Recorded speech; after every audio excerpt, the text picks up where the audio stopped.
Assalamualaikum warahmatullahi wabarakatuh.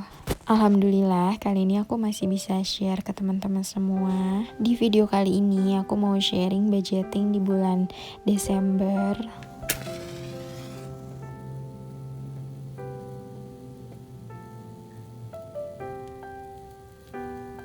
Dan mau sharing gimana sih caranya untuk sukses menabung ya teman-teman.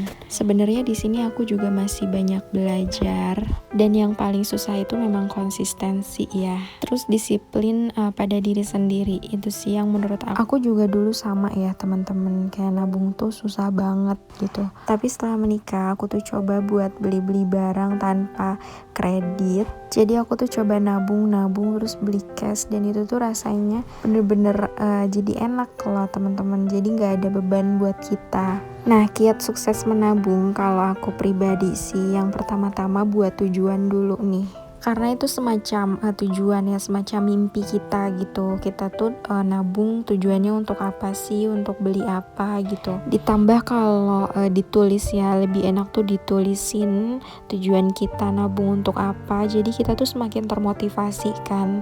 Setiap mau nabung kita tuh baca tuh tujuannya buat misalkan umroh, atau mungkin barang-barang yang kita pengen untuk saat ini tapi belum cukup di budget gitu. Jadi kita simpen dulu uangnya, nanti baru kalau udah kekumpul kita beli barang tersebut. Sebenarnya seru sih, ini tantangan, terus mengajari kita untuk sabar ya. Selain ada kepuasan tersendiri beli barang cash, kita juga bisa untung ya, karena kan kalau kredit tuh biasanya suka ada tambahan.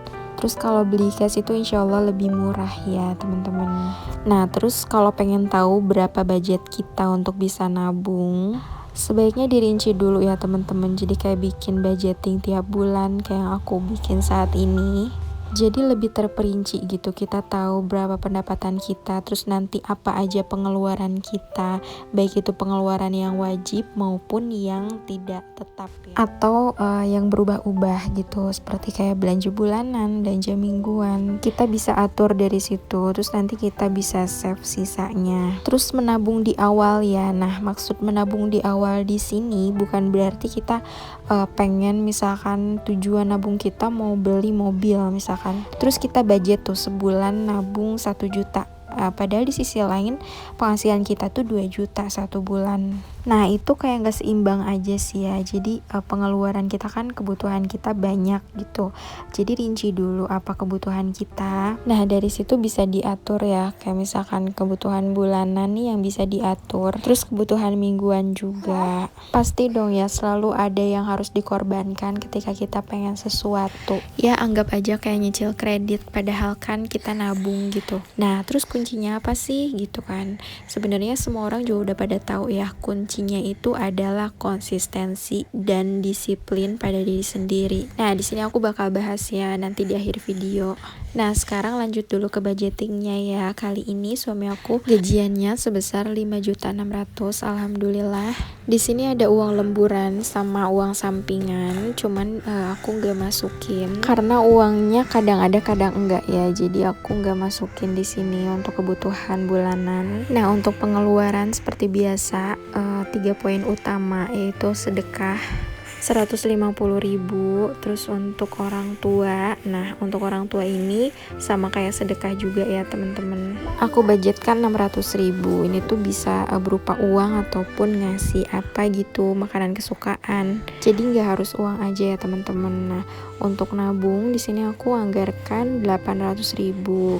Nah, tabungan ini seperti biasa nanti aku bakal bagi-bagi di sinking funds. Terus kontrakan di sini aku anggarkan 700.000. Nah, untuk belanja bulanan di sini aku anggarkan 600.000. Nah, ini termasuk ke dalam variable expense ya, pengeluaran yang bisa diatur. Terus untuk beras aku anggarkan di sini 150.000. Kenapa di sini aku pisah antara belanja bulanan dan beli beras? Soalnya biar lebih tahu aja ya pengeluaran kita tuh 1 bulan beras tuh habis berapa gitu. Buat belanja mingguan di sini aku anggarkan 800.000 karena kemarin tuh kan udah stok bumbu jadi aman ya. Cuman di sini karena suami aku tuh ada shift malam, jadi kebanyakan diem di rumah. Jadi aku tambah budget makannya. Nah untuk listrik seperti biasa 100.000 dan air 55.000. Terus untuk iuran wajib 50.000 satu bulan ya teman-teman. Ini tuh untuk bayar keamanan dan sampah tiap bulan. Terus di sini untuk pulsa, di sini pulsa aku sama suami 250.000. Nah lanjut untuk gas dan galon di sini 100.000. Terus untuk bensin mobil aku anggarkan 200.000. Ini biasanya sih kalau pergi jauh gitu suka lebih dari ini. Paling tambahannya tuh dari usaha sampingan suami. Nah untuk bensin suami di sini aku anggarkan 200.000. Untuk uang pegangan atau jaga-jaga di sini aku anggarkan 300.000. Nah kalau untuk uang buat keundangan beli kado sebenarnya itu ada ya budgetnya, cuman aku nggak liatin di sini itu dari usaha sampingannya suami atau dari gaji aku. Nah untuk budget jajan di sini aku anggarkan 200.000 dan untuk susu dan cemilan anak di sini aku anggarkan 300.000.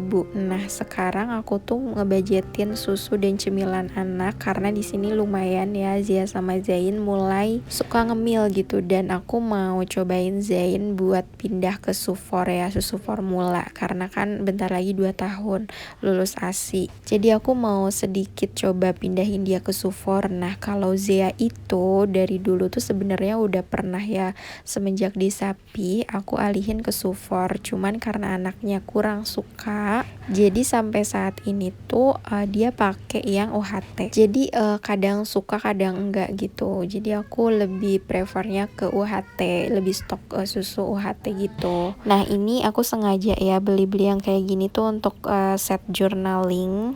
Kalau aku tuh anaknya seneng ya mam kalau ngeliat buku rapi terus ada hiasan-hiasan dekor kayak gitu tuh kayak ngerasa semangat lagi gitu. Apalagi yang perintilan estetik kayak gini, seneng aja gitu ngelihatnya, jadi semangat budgeting, semangat buat nabung. Tapi itu kembali lagi ke diri kita masing-masing ya. Kalau kita nyaman yang simple kayak langsung ketik-ketik di handphone itu nggak masalah ya, yang penting ada catatan. Terus ini tuh kayak semacam healing juga ya buat aku, saat anak-anak lagi tidur aku bisa berkreasi kayak gini. Nah lanjut lagi ke gimana sih kiat sukses buat menabung ala aku ya, tentunya banyak banget versi di luar sana.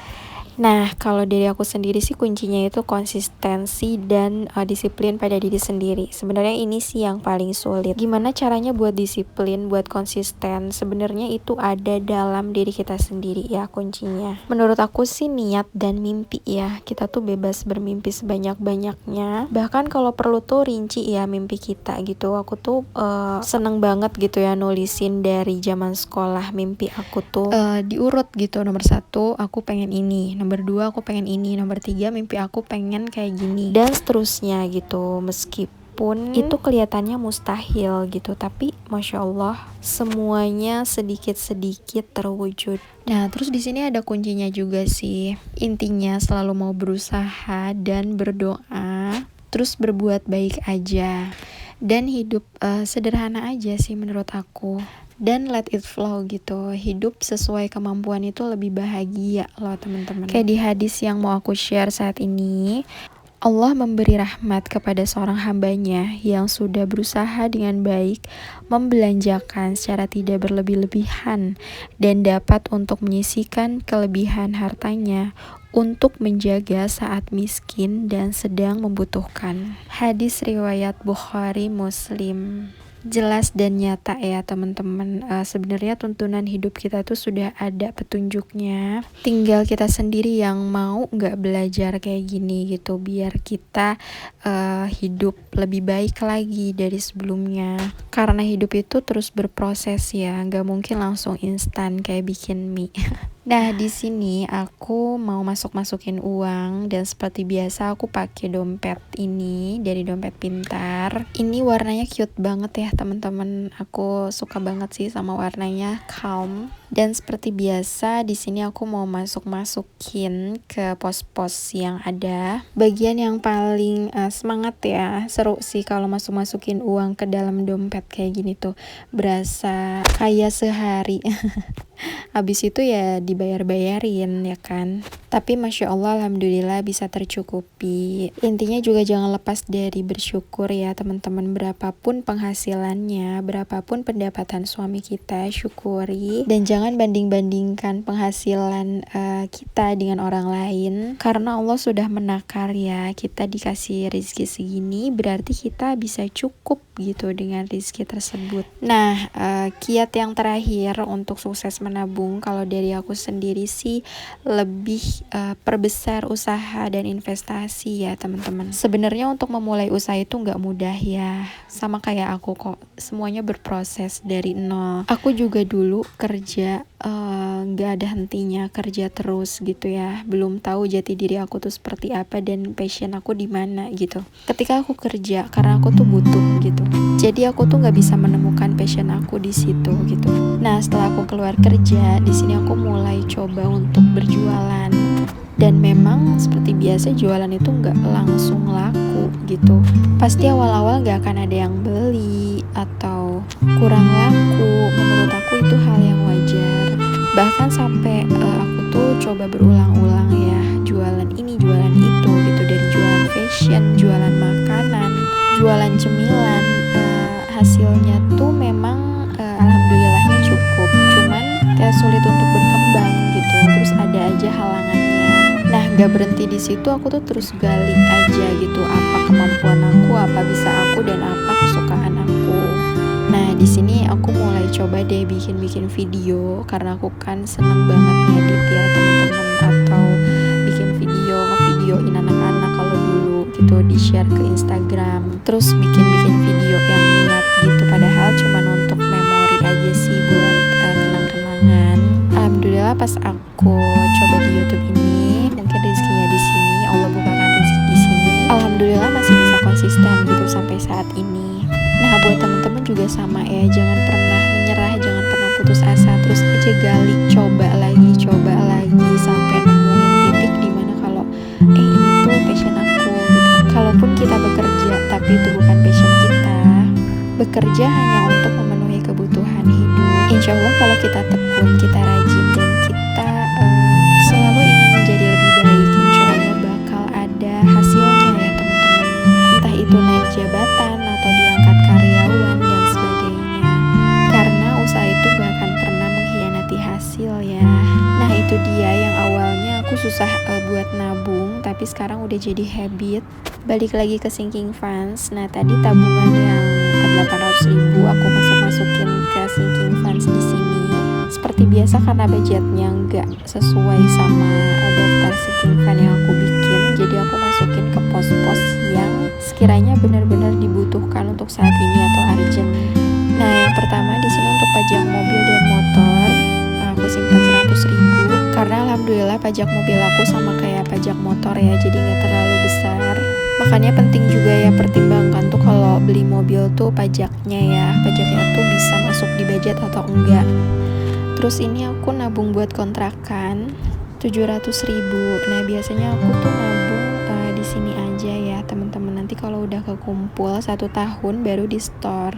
Lanjut nabung untuk umroh. Nah aku nabung untuk umroh di sini slowly aja gitu ya, meskipun sedikit-sedikit, tapi insya Allah kalau kita udah niat nih ngumpulin nabung, Allah pasti lihat niat kita. Dan aku yakin suatu saat pasti bisa terwujud insya Allah.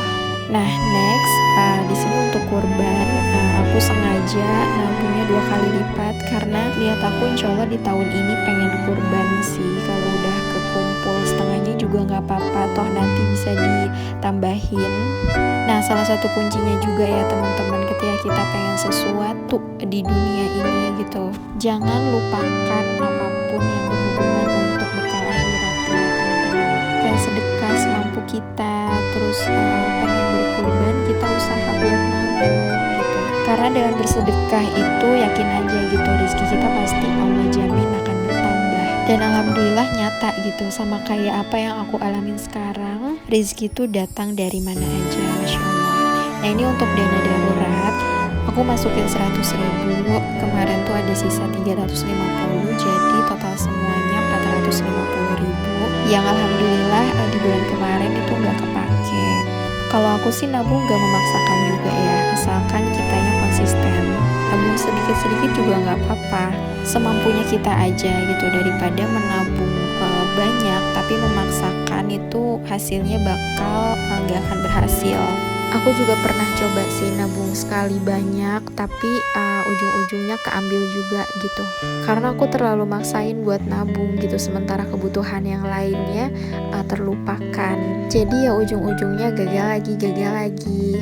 Nah, dimulai dari yang sedikit aja gitu, lama-lama akan menjadi bukit. Semoga videonya bermanfaat. Jangan lupa di like, comment, subscribe. See you in 112 episode. Wassalamualaikum warahmatullahi wabarakatuh.